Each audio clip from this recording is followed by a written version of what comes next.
Ne sabah söyleyeyim değil mi? Biliyorsun. Sabah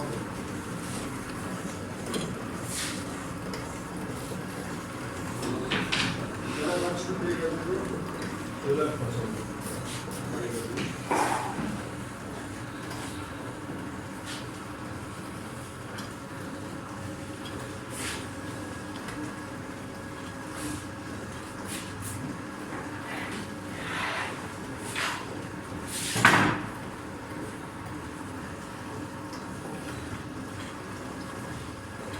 Bundan aşağıda makine var.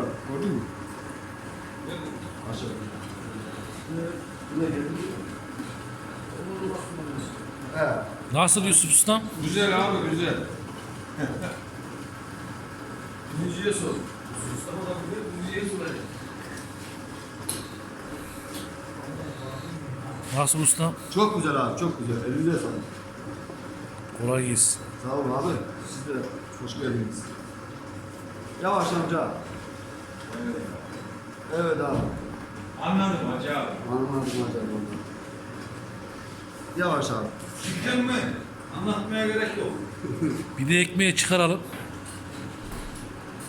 Konya'dan ustalarımız geldi. Otanoğlu'na, Hayırlıoğlu'na hamur yurdu ustamız.